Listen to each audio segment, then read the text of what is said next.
नमस्कार, आप सभी का स्वागत है न्यूज स्टेट पर और मैं हूं आपके साथ शुभेंदु सिंह। आपके मुद्दे में आज बात करेंगे छत्तीसगढ़ की, जहां बेमित्रा में हुई हिंसा के बाद एक तरफ सियासत गर्म है तो दूसरी तरफ बेमित्रा का बिरनपुर गांव पुलिस छावनी में तब्दील हो चुका है। छत्तीसगढ़ में इससे पहले नारायणपुर और कवर्धा में सांप्रदायिक हिंसा हो चुकी है और अब बेमित्रा में 2 बच्चों के विवाद ने कम्युनल रंग ले लिया है। आज चर्चा इसी मसले पर कि बेमित्रा के बिरनपुर में 2 समुदायों में तनाव आखिर क्यों बढ़ जाता है। बेमित्रा में हिंसा भड़कने से पूरे छत्तीसगढ़ में अलर्ट हो चुका है और इससे पहले नारायणपुर में धर्मांतरण को लेकर हिंसा भड़क गई थी और धर्मांतरण के आरोप में चर्च पर हमला कर दिया गया था। अक्टूबर 2021 में कवर्धा में सांप्रदायिक तनाव हुआ और झंडा लगाने को लेकर विवाद सांप्रदायिक रूप ले लेता है। इन तमाम सवालों का जवाब ढूंढेंगे, साथ में हमारे खास मेहमानों का एक बड़ा पैनल जुड़ेगा, लेकिन उससे पहले एक रिपोर्ट आपको दिखाते हैं।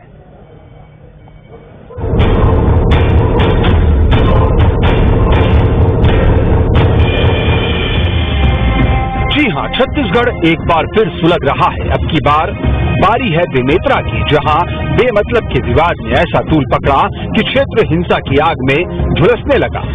बच्चों की लड़ाई सांप्रदायिक तनाव में बदल गई और फिर शुरू हुई हिंसा की आग में सियासी रोटी सेकने की कवायद। बहरहाल प्रशासन दावा कर रहा है कि हालात धीरे धीरे काबू हो रहे हैं। सुरक्षा व्यवस्था और बढ़ाया गया है कल से, और क्योंकि अभी माहौल बहुत ही तनावपूर्ण है और इस तरह का खबर जो है और तनाव बढ़ाता है, इसलिए हम बहुत ही केयरफुली आगे बढ़ रहे हैं। उधर बेमेतरा की घटना पर सियासत भी जमकर हो रही है। बीजेपी ने इस मसले को लेकर कांग्रेस पर हमले तेज कर दिए हैं। जो घटना हुई है, माँ बाप ने अपने निर्दोष बेटे को खोया है, उनके सामने उसके बेटे की निर्ममता पूर्वक हत्या हुई है। ऐसी घटना के खिलाफ हम असंवेदनशील नहीं हो सकते। हम उस परिवार के साथ खड़े हैं और जो ये सोच चल रही है, जो तुष्टीकरण की राजनीति चल रही है, इसके खिलाफ पूरी ताकत से लड़ाई लड़ेंगे। बीजेपी जहां छत्तीसगढ़ को तालिबान बनाने का आरोप लगा रही है, तो वहीं कांग्रेस बीजेपी पर ध्रुवीकरण की राजनीति का आरोप लगा रही है। अशांत करने का प्रयास किया जाता है, मगर हमारी सरकार कटिबद्ध है। अगर कोई दोषी है तो दोषी के ऊपर कार्रवाई करेगी। आपने देखा होगा नारायणपुर घटना में भारतीय जनता पार्टी के नेता और कार्यकर्ता, पुलिस के एसपी के साथ साथ पुलिस कर्मियों के ऊपर हमला किया जाता है। तो ऐसे ताकतों को हमारी सरकार कुचलेगी और ऐसे ताकतों को बढ़ावा कभी नहीं देगी। बेमेतरा की घटना के बाद सरकार ने पीड़ितों के लिए मुआवजे का ऐलान किया है। जो मृतक है उसके परिजन में से किसी एक को नौकरी की घोषणा, उसके परिवार को 10 लाख रुपया आर्थिक सहायता की घोषणा और इस पूरे प्रकरण की प्रशासकीय जांच संभाग आयुक्त दुर्ग से करने की घोषणा माननीय मुख्यमंत्री जी ने की है। छत्तीसगढ़ में इस साल विधानसभा चुनाव होने हैं, लिहाजा यहाँ होने वाली हर एक छोटी बड़ी घटनाओं को सियासत से जोड़ा जाना बिल्कुल आम है। लेकिन ये भी सच है कि पिछले कुछ समय से छत्तीसगढ़ में सांप्रदायिक तनाव बढ़े हैं। मसलन अभी बेमेतरा के बिरनपुर में 2 समुदायों में तनाव हुआ। बेमेतरा में हिंसा भड़कने से पूरे छत्तीसगढ़ में अलर्ट है। इससे पहले नारायणपुर में धर्मांतरण को लेकर हिंसा भड़की थी। धर्मांतरण के आरोप में नारायणपुर में चर्च पर हमला किया गया था। 2021 में कवर्धा में सांप्रदायिक तनाव हुआ था। कवर्धा में झंडा लगाने को लेकर विवाद सांप्रदायिक तनाव में बदल गया था। तो कुल मिलाकर चुनाव से पहले छत्तीसगढ़ में सांप्रदायिक मुद्दे तूल पकड़ते जा रहे हैं, जबकि बीजेपी कांग्रेस ब्लेम गेम के जरिए अपने सियासी गुणाभाग में व्यस्त है। Team news state. अब सवाल तो ये है कि आखिर छत्तीसगढ़ के इस सही से माहौल को किसने बिगाड़ दिया है, कौन इसके पीछे है, ऐसा आखिर क्यों हुई है, क्या वाकई में लापरवाही हुई है। यानी सभी सवालों का जरा जवाब तलाशने की कोशिश करते हैं। लेकिन सबसे पहले आज के खास पैनल से आपको मिलवा देते हैं। हमारे साथ वरिष्ठ पत्रकार बाबूलाल शर्मा जी कार्यक्रम में जुड़ चुके हैं। भारतीय जनता पार्टी से नेता अशोक बजाज हमारे साथ कार्यक्रम में है और कांग्रेस पार्टी से प्रवक्ता नितिन भंसाली जी कार्यक्रम में जुड़ चुके हैं। सभी का बहुत स्वागत है। लेकिन शुरुआत नितिन भंसाली जी, ये जो हिंसा है, ये जो आगजनी हुई, कई दुकानों को आग के हवाले कर दिया गया, एक युवक की हत्या कर दी जाती है, उसके बाद 2 शव बरामद होते हैं, ये सब कुछ क्या हो रहा है छत्तीसगढ़ में, कौन है इसके पीछे? देखिए, हिंसा जो हुई है उसकी हम घोर निंदा करते हैं और हमने जैसी ही ये हिंसा की खबर लगी है, हिंसा की खबर लगते ही कांग्रेस पार्टी ने तुरंत प्रदेश के माननीय मुख्यमंत्री ने प्रशासन को भी इसमें अलर्ट किया। प्रशासन ने भी मुस्तैदी दिखाते हुए जो अपराधी थे उनको चिन्हांकित कर गिरफ्तार किया और उनको सलाखों के पीछे भेजा। इस बात में देखिए कि लगातार हम पहले दिन से शांति व्यवस्था बनाए रखने की अपील कर रहे हैं कि शांति व्यवस्था बनाए रखिए। तो भारतीय जनता पार्टी का एक भी नेता ये कहते सुनते नहीं आया कि आप लोग शांत रहिए या माहौल को थोड़ा सा कंट्रोल करिए। नहीं, आग में घी डालने का काम लगातार कर रहे हैं। ये इनका राजनीतिक, वो ये कह रहे हैं कि पक्षपातपूर्ण कार्रवाई हो रही है, वो आरोप लगा रहे हैं कि पक्षपातपूर्ण कार्रवाई हो रही है, इसलिए सड़कों पर उतरना पड़ रहा है। उनके मुद्दे तो उनके पास है ही नहीं। आज हम अगर देश में बढ़ती महंगाई, बेरोजगारी, पेट्रोल डीजल के बढ़ते दाम, गैस के बढ़ते दाम पर बात करेंगे तो उनको ध्यान भटकाना है, ध्यान भटका दिया उन्होंने। और आप ये देखिए, चाहे वेस्ट बंगाल हो, चाहे झारखंड हो, चाहे बिहार हो, चाहे हाल में छत्तीसगढ़ हो, जहां पर भारतीय जनता पार्टी की सरकारें नहीं है वहां पर भी इसी तरीके से हिंदू, मुस्लिम, सिख, ईसाई इस तरीके से भाई और भाई को आपस में लड़वाना, सांप्रदायिक दंगे करवाना, फसाद करवाना, इन सब काम में, यानी कि आप ये कह रहे हैं बेमेतरा में जो कुछ भी हो उसके पीछे बीजेपी के नेता है। निश्चित तौर पर कुछ न कुछ सुगवाहट है और संदेहास्पद है। इसमें बिल्कुल भाजपा का हाथ हो सकता है, मैं तो खुले तौर पर कहता हूँ है भी, क्योंकि जिस तरीके से कल एक घटना को लेकर पूरे प्रदेश को बंद करवाकर जिस प्रकार से इनके भारतीय जनता पार्टी के गुंडों ने, विश्व हिंदू परिषद और बजरंग दल के गुंडों ने जिस प्रकार ऑटो रिक्शा में जा रहे लोगों को ऑटो रिक्शा से उतारा, ऑटो वालों की दिन भर की रोजी रोटी को उन्होंने रोका, बस में पत्थर फेंके, एक झोपड़ी को जला दिया। तो ये सारी चीजें ये बताती हैं कि ये किस एजेंडे के तहत काम कर रहे हैं और किस प्रकार ये कोई घटना यदि घटी है तो उसे रोका कैसे जाए उस और नहीं, पर किस तरीके से हिंसा को। ठीक है अशोक बजाज जी, ये शांत प्रदेश को इतना आगजनी के माहौल में बदलने वाले कौन हैं? कांग्रेस पार्टी के प्रवक्ता कह रहे हैं कि ये मामला शांति से निपटा भी जा सकता था इससे, लेकिन बीजेपी के नेता इसमें आग में घी डालने का काम कर रहे हैं, लोगों के बीच में जाकर के इसमें आगजनी। और ये जो लगातार तस्वीरें सामने आई, इसके पीछे कौन है फिर? जब मुख्यमंत्री ने कह दिया कि हम इसमें एक्शन ले रहे हैं, कुछ लोगों की गिरफ्तारी भी हो चुकी है, मुआवजे का ऐलान भी कर दिया गया, फिर विरोध किस बात के लिए? देखिए वैष्णव, ये जो घटनाएं हो रही है लगातार, इस प्रकार की घटनाओं की पुनरावृत्ति हो रही है, इसके लिए जिम्मेदार कौन है? विपक्ष है, भारतीय जनता पार्टी है। अभी जो कांग्रेस के प्रवक्ता नितिन भंसाली जी बोल रहे हैं, मुझे आश्चर्य हुआ इनकी तस्वीरें सुनकर कि इस हत्या में बीजेपी का हाथ, तो बीजेपी वालों के दंगे आप एक तरफ कह रहे हैं कि हमने हत्या करने वालों को गिरफ्तार कर दिया है, हत्या करने वालों को गिरफ्तार कर लिया है, जो जिसका बीजेपी पर आरोप लगा रहे हैं। घटना की प्रतिक्रिया, घटना हुई इसके बाद इसके चर्चा कम, और घटना की प्रतिक्रिया में जो आक्रोश है उसकी प्रतिक्रिया ज्यादा व्यक्त कर रहे हैं लोग। तो कांग्रेस क्या रिएक्शन? सरकार ने कहा कि हम मुआवजे का ऐलान कर रहे हैं, मुख्यमंत्री की तरफ से स्टेटमेंट दे दिया गया, तो प्रतिक्रिया पर क्या गुस्सा है? परिवार के सदस्यों को सरकारी नौकरी देने का ऐलान किया है। अपराधी तत्वों को संरक्षण कौन दे रहा है? अपराधों को बढ़ावा कौन दे रहा है? छत्तीसगढ़ के गाँव गाँव में आप लोग अपराधों आज हालत खराब है गाँव की, हवा निकाल रहे थे, कांग्रेस सरकार जिम्मेदारी से कर नहीं सकती। झोपड़ियों में कांग्रेस सरकार आज भारतीय जनता पार्टी ने बंद नहीं कराया, पूरी जनता आगे उमड़ पड़ी बंद करने के लिए, गाँव बंद हुआ है। नहीं, यही तो जानना चाह रहे हैं ना लोग भी। नहीं अशोक प्रसाद जी, यही तो जानना भी चाहते हैं ना। जब ये कह दिया गया कि जो भी आरोपी होंगे उनके खिलाफ एक्शन लिया जाएगा, कुछ लोगों को गिरफ्तार भी कर लिया, मुआवजे का ऐलान कर दिया, सड़कों पर उतरने की नौबत क्यों आ रही है पुनरावृत्ति के लिए? और बार बार आप ये कह रहे हैं कि पक्षपातपूर्ण रवैया है, ऐसा क्यों लग रहा है आपको? सरकार के ऊपर आप भरोसा कैसे करेंगे? वर्धा में क्या हुआ? जो लोग इनके ऊपर विरोध की रैली निकाल रहे थे उनकी गिरफ्तारी हुई, खुद इनके कार्यकर्ता। और नारायणपुर में क्या हुआ?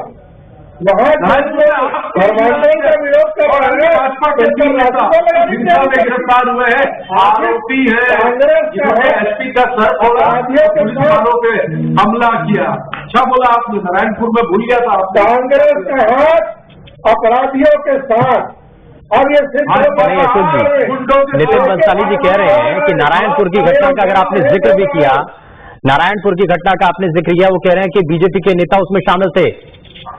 अरे जेल में बंद है भाई, में नाम है, इन्वेस्टिगेशन में नाम आया, करने वाले लोग जो आतंक रचा रहे थे, जांच में उसका अगर विरोध किया गया तो षड्यंत्रपूर्वक।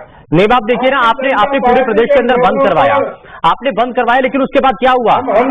उसके बाद क्या हुआ है? बंद नहीं करवाया, दो शव और बरामद हुए ना। पूरे प्रदेश हमने समर्थन किया बंद का।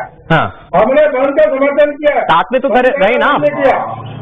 अच्छा, बंद का सपोर्ट तो किया। मैं ये जानना चाह रहा हूँ सर कि इस घटना के बाद बेमित्रा में जो हत्या होती है उसको लेकर के जब आश्वासन दे दिया गया, उसके बाद ये सब कुछ जो हुआ, उसके बाद 2 शव और बरामद होते हैं। जो लोग बजरंग दल से भाजपा विरोधी थे वो लोग किनारे हो गए, ये बंद का विरोध न करे। इनका हाथ कांग्रेस का हाथ अपराधियों के साथ, ये अब सिद्ध हो भाजपा का हाथ बलात्कारियों के साथ, भाजपा का हाथ गुंडों के साथ।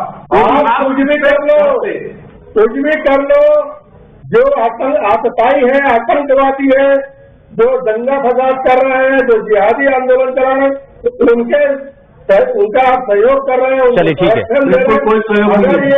अपराधी भाई जनता के आ गई है और उनको अगर कितना भी शक्तिशाली हो, अभी सक्रिय कर रहा है, आप गए क्या? अपना काम करें। कांग्रेस का कौन नेता बीरनपुर गया? जाके प्रतिक्रिया लो, पूछो उस परिवार पर क्या बीत रही है जिसका एक नौजवान लड़का निर्दोष मारा गया। हमारे 24 लोग धीरज फेलियर इंटेलिजेंस सुरक्षा की वजह से जाकर देखो उनके परिवारों में कैसा माहौल है। लखीमपुर हुई है, जिस व्यक्ति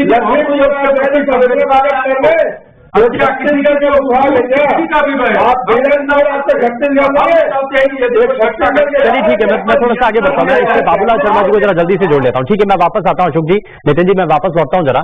लेकिन बाबूलाल सर, एक चीज बताइए, ये 2 लड़कों के बीच की लड़ाई होती है, बाद में समुदाय में परिवर्तित हो जाती है, 2 समुदाय के बीच का ये टकराव हो जाता है, नौबत ये आ जाती है कि पूरे प्रदेश को बंद करना पड़ जाता है। ऐसी स्थिति कैसे बन जाती है? नहीं, नौबत आ जाती वाली बात नहीं बोलता, मैं पूछ रहा हूँ कि प्रश्न तो ये खड़ा हुआ है कि क्या आपसी विवाद के झगड़े की घटना में छत्तीसगढ़ बंद करवाने की जरूरत थी क्या? ये राजनीतिक दल सोचे पहले। अब मैं पूछता हूँ कि अभी 2 लोगों की हत्या हुई, वो अन्य वर्ग से हैं। ये इन्होंने हिंदू मृत्यु हुई, हिंदू की हत्या हुई, इसलिए इन्होंने बंद कराया, ठीक किया, अपने हिंदुत्व की कल्पना को इन्होंने साकार किया। लेकिन आज दूसरे वर्ग के 2 लोगों की हत्या हो गई, तो उसके लिए भी क्या बंद होगा क्या? मानवता तो यही कहती है कि उसके लिए भी बंद होना चाहिए। नहीं, लेकिन नियम कायदे कानून है और बाकायदा भरोसा करना चाहिए। और शुरुआत का जो मामला मैं कह रहा हूँ ना, मैं कह रहा हूँ, वही कह रहा हूँ कि देखिए, पुलिस की कार्रवाई होनी चाहिए निष्पक्ष होनी चाहिए, नहीं दिखनी भी चाहिए निष्पक्ष, लगना भी चाहिए जनता को कि पुलिस जो है निष्पक्ष कार्रवाई कर रही है। लेकिन बार बार कह देना कि पक्षपातपूर्ण कार्रवाई है, नहीं, मैं वही तो कह रहा हूँ, आप समझिए तो सही। राजनीति में नैतिक अनैतिकता का प्रश्न का कोई अर्थ नहीं बचा हुआ है मेरी समझ में। अब नैतिकता, वोट की राजनीति में किसी भी प्रकार की नैतिकता अनैतिकता जो है उसका कोई अर्थ नहीं बचा। और जो कुछ भी है, आप आरोप प्रत्यारोप लगाएंगे, आपने किया, उसने किया, लेकिन जनता की जो है वो धुलाई हो रही है। मैं जो कह रहा हूँ, आप ध्यान से सुनिएगा कि भारतीय जनता पार्टी के बहुत वरिष्ठ और महत्वपूर्ण नेता ने जो है ये कह दिया, हमारे शांति के टापू है छत्तीसगढ़, प्रेम मोहब्बत से हम लोग रहते हैं, घासीदास जी की नगरी है ये, वो कहते थे मन के एक समान, उन्होंने कोई भेद नहीं किया। कबीर दास की नगरी है, तो कबीर दास ने कभी भेद नहीं किया लोगों में। भगवान राम के राम राज में आप समानता का भाव था। तो ये नफरत की जो बयार बहती दिख रही है, ऐसा पहली बार इस चुनाव में दिखाई दे रहा है। क्यों हो रहा है ये राजनीतिक दल बताएंगे। हमारा तो देखिए, मिनी पाकिस्तान कह दिया, तालिबान कह दिया, ये कैसी राजनीति भाई? हमारे छत्तीसगढ़ को, हमारी भूमि को, जहां हम रह रहे हैं, हमको आपने एकदम नफरत के भाव से डाल दिया। हमको भी बुरा लग रहा है कि भाई हमारा क्या, हम मिनी पाकिस्तान में रह रहे हैं, क्या हम तालिबान में रह रहे हैं, और बोलने वाले नेता भी यहीं रह रहे हैं। सबसे बड़ी बात है, तो ऐसे शब्दों से बचना चाहिए, मेरा ऐसा कहना है। और जहां तक सवाल है कि जरा से झगड़े की बात की, दोनों पार्टियां, दोनों दल इसमें ये रास्ता पकड़ते कि भाई बैठे, समझाएं सबको, अपने अपने लोगों को समझाएं कि भाई भड़कना नहीं चाहिए ज्यादा। ज्यादा होना नहीं चाहिए। ठीक है। बंद कर दिया, ठीक है, हिंदू की हत्या हुई, बंद किया हमने, हिंदू की रक्षा के लिए किया, कोई दिक्कत नहीं है। ठीक है। लेकिन क्या है कि शांति बनाना था, शांति को शांति बनाने के लिए अपील नहीं की गई है। दोनों की जिम्मेदारी थी, और यही सबसे बड़ी कमी इस मामले में नजर आई। हाँ, इस पर सियासत ज्यादा होती रही और इसमें शांति की जो पहल है वो नहीं की गई। ये बड़ी कमी देखने को मिली है। मैं जरा वापस लौटूंगा सर आपके पास, लेकिन नितिन जी, ये कहा जा रहा है शुरुआत यहां से हुई कि ये मामला तभी सुलझ जाता और इस मामले को ज्यादा तूल नहीं मिलता अगर उस वक्त पक्षपातपूर्ण कार्रवाई नहीं होती। ये बार बार आरोप लग रहे हैं। शुरुआत में पुलिस का जो रवैया था, दबाव में आकर के एक्शन लिया, ये बार बार आरोप लग रहे हैं। इस पर जरा जवाब दीजिए। बिल्कुल गलत बात है। पुलिस की कोई पक्षपातपूर्ण कार्रवाई नहीं की। छत्तीसगढ़ में उत्तर प्रदेश के जैसे जंगल का राज नहीं है, कानून का राज। तत्काल जो भी इन्वेस्टिगेशन में जो लोग दोषी पाए गए, मैंने कहा ना, कोई भी जाति का हो, कोई भी धर्म का हो, कोई भी मजहब का हो या किसी भी हो, उसको यहां पर बख्शा नहीं जाएगा।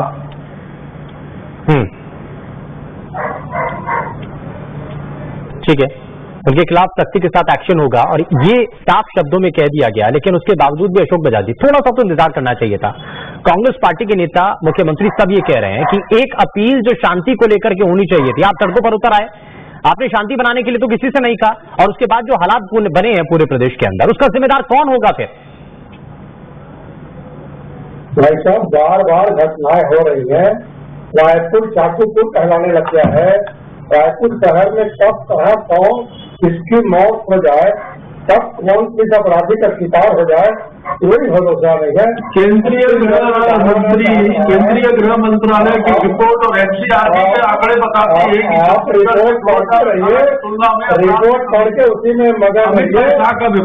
हालत ये है कि छत्तीसगढ़ लोग भयभीत हैं, जान माल की सुरक्षा के लिए लोग चिंतित हो गए, आम आदमी का जीना दुश्वार हो गया है। सरकार अपनी जिम्मेदारी से बच नहीं सकती, अपनी जिम्मेदारी देनी चाहिए। सरकार को कोई नुमाइंदा, बतौर विपक्षी पार्टी होने के नाते अशोक बजाज जी, आपकी भी तो कोई जिम्मेदारियां हैं ना। अगर प्रदेश के अंदर स्थिति खराब होती है तो इसका जिम्मेदार कौन होगा फिर? तो हम, आपकी भी तो भूमिका है, आप भी अपील कर सकते हैं। अरे आप हमारी प्रोसीजर लगाए, सरकार की जिम्मेदारी है। सरकार बार बार जो व्यक्त कर रही है, जिस प्रकार से वो नारायणपुर में, कवर्धा में, रायपुर में झंडे के और नामांकन के प्रसंग आया, उसमें सरकार किस धर्मांतरण के मामले में एफआईआर हुई या कहा पर जबरिया धर्मांतरण या धर्मांतरण हुआ आप लोग टीवी डिबेट पे बैठ कर सिर्फ इस प्रकार आग लगाने की बात करते हैं। क्यों आप नहीं जाते जहाँ पर इस प्रकार को केस पे? अशोक जी, नितिन वंशाली जी खुला चैलेंज कर रहे हैं, जो कह रहे हैं कि धर्मांतरण को लेकर के कोई एफआईआर दर्ज हुई है तो बताइए। पुलिस कार्रवाई करेगी। नहीं, धर्मांतरण को लेकर के अगर कोई एफआईआर दर्ज हुई है तो आप उसके बारे में बताइए ना, एक्शन लिया जाएगा। कुछ दर्ज ही नहीं हुआ है। धर्मांतरण ज्यादा है। पड़ोसी राज्य वाले हाल ही में जबलपुर में जो घटना हुई, आपने आरोप लगाया, एविडेंस है आपके पास अशोक बजाज जी, कोई आधार है? क्यों आपने कहा कि धर्मांतरण हो रहा है? कोई तो मामला होगा ना, एफआईआर दर्ज हुई है क्या? नहीं हो, बोल रहे लोग धर्मांतरण नहीं हो रहा है। धर्मांतरण नहीं हुआ है, हम तो बोल रहे नहीं हुआ। धर्मांतरण हो रहा है, किसका हुआ है? हो रहा है, और ये लोग धर्मांतरण हवा हवाई से बात नहीं। आज जब लोगों की क्रिया प्रतिक्रिया आने लगी तो सरकार जो है, जो धर्मांतरण करने वाले लोग हैं उनको संरक्षण दे रही है।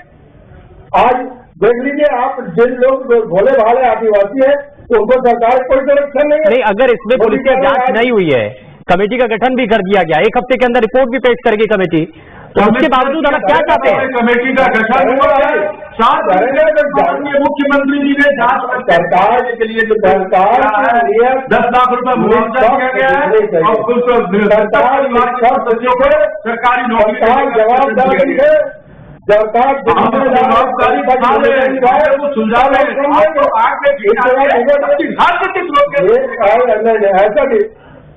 ऐसा डिबेट नहीं होता भंसाली जी, भंसाली जी, ऐसा डिबेट नहीं होता है। आप ये डिबेट होता है कि आप झूठ बोलो। इनके सरकार में पहले राजनीतिक हत्या हुई छत्तीसगढ़ में, राज्य बनने पर जग्गी की हत्या हुई। जग्गी हत्याकांड छत्तीसगढ़ में हुआ, राजधानी के हृदय स्थल में हुआ, इनकी सरकार के अंदर आती है, आज तक के जब इनकी सरकार आती है रिपोर्ट के लिए आपके नेता प्रतिपक्ष धर्मांतरण की इस केस में की